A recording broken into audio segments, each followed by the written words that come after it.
You could knock out 10,000 crunches every single day. You could live on celery sticks and water.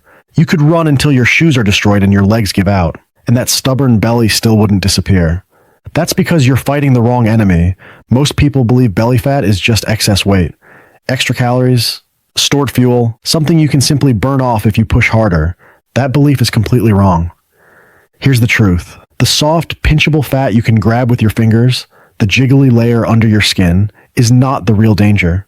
The real threat is the fat you cannot touch, the fat you cannot see. It hides deep inside your abdomen. It wraps itself around your organs. It presses into your liver. It interferes with your pancreas. It quietly strains your heart every single day. This hidden tissue is called visceral fat. And here's the part most people never hear. You can look lean everywhere else, arms, legs, face, and still carry a dangerous amount of it inside. Doctors even have a name for this condition. Thin outside, fat inside, and in many cases, it is more dangerous than obvious obesity. But here's the good news. Visceral fat is the most dangerous fat in your body, and at the same time, it is the easiest to eliminate, if you understand the exact biological signals that unlock it. In this video, I'm going to show you those signals. A Japanese-backed protocol that uses a specific plant pigment, a powerful compound found in tea, and a precise 75% movement rule. That has been shown to slash visceral fat by nearly half in just 8 weeks, so forget endless crunches. Pause the heavy lifting for a moment. Give me a few minutes. Let's reset how your metabolism actually works. To eliminate visceral fat, you first need to understand why it behaves differently.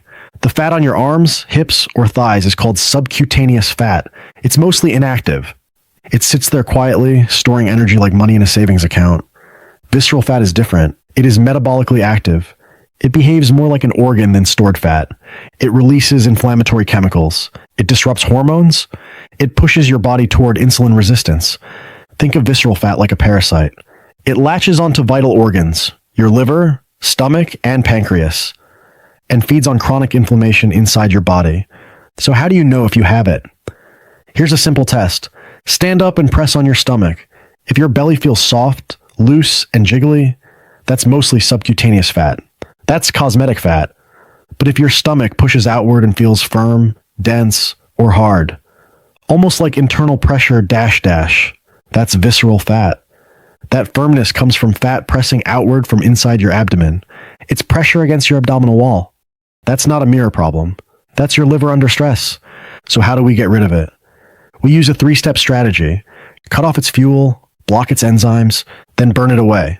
Step 1 starts with food, but not vague advice like eat healthier. That's not specific enough to work. We are targeting the core driver of visceral fat, and that driver is oxidative stress caused by excess energy. Think of your cells like an engine. When an engine runs too hot for too long, metal starts to rust. That rust is oxidative stress, and visceral fat thrives in that environment. To break it down, we need to remove the rust. The most powerful natural rust fighters in the body come from compounds called carotenoids. Carotenoids are plant pigments. They are what give vegetables their vibrant colors. Orange carrots, red tomatoes, deep green spinach. A double-blind study out of Japan tested this directly. Participants simply increased their intake of carotenoid-rich vegetables, especially carrots and cabbage, for 8 weeks. No extreme dieting, no calorie restriction. Here's what happened. The carotenoids neutralized free radicals damaging their cells. They activated genes responsible for burning fat and shut down genes responsible for storing fat. The result was a significant reduction in visceral fat, simply by increasing vegetable color. So here's the rule. Eat color, not beige. Sweet potatoes, bell peppers, spinach, squash, carrots. If the food is beige, bread, pasta, crackers, it feeds the parasite. If it's deeply colored, it helps shut it down. Next, let's talk about what you drink. There is a specific beverage that acts like a key for your fat cells. You've heard the claim before. Green tea burns fat. That claim is real, but only if you understand why it works. Green tea contains powerful polyphenols called catechins. The most important one is EGCG. Here's what it does. Fat cells have locked doors. EGCG helps unlock them. It signals your nervous system to increase fat burning. At the same time, it blocks an enzyme called lipase. Lipase breaks down dietary fat so it can be absorbed. When catechins are present, less fat makes it into your system in the first place. It's like stopping part of the fat at the door. A randomized, placebo-controlled study showed that consuming catechin-rich green tea for 12 weeks significantly reduced visceral fat. But here's where people mess this up. Sugary bottled green tea does not work. That's sugar water, and it stresses your liver even more. You want matcha or sencha. Why? Because you consume the entire leaf. That delivers dramatically higher catechin levels than standard tea bags. There's also synergy. The caffeine increases energy output. The catechins unlock fat storage. Together, they amplify the effect. Now we reach the most important piece: movement. Diet alone can reduce body weight. Eat less and the scale goes down. But research shows something critical. Exercise is what specifically targets visceral fat. Do you need to run marathons? Number. That can raise cortisol and backfire. Do you need to lift extremely heavy weights? Not necessarily. A large meta-analysis reviewing over 100 studies revealed something powerful, and one study focused on a very precise protocol. Participants cycled for 45 minutes just twice per week. That's it. But intensity mattered. They trained at 75% of their maximum capacity. After 8 weeks, the scale barely changed, but their visceral fat dropped by 48%, nearly half gone. They also improved insulin sensitivity by 41%. That's a major metabolic reversal. So what does 75% feel like? Use the talk test. If you can sing perfectly, it's too easy.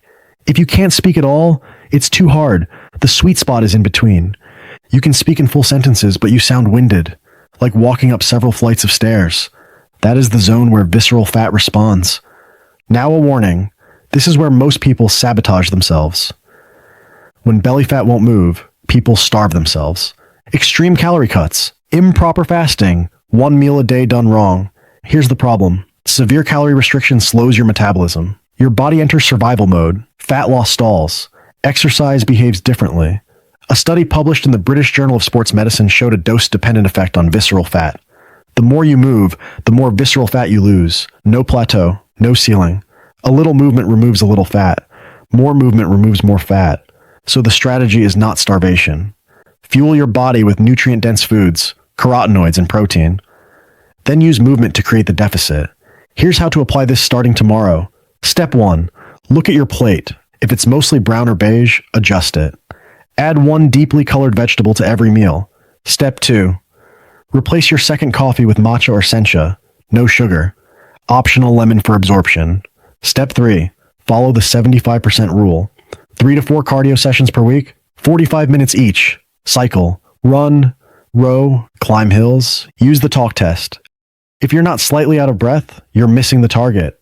And remember, consistency beats intensity. The best exercise is the one you'll still be doing months from now. Visceral fat is dangerous. It fuels nearly every chronic disease we face today. But your body is resilient. It wants to recover. Stop starving it. Feed it the right pigments. Move it at the right pace. If this helped you, like and subscribe.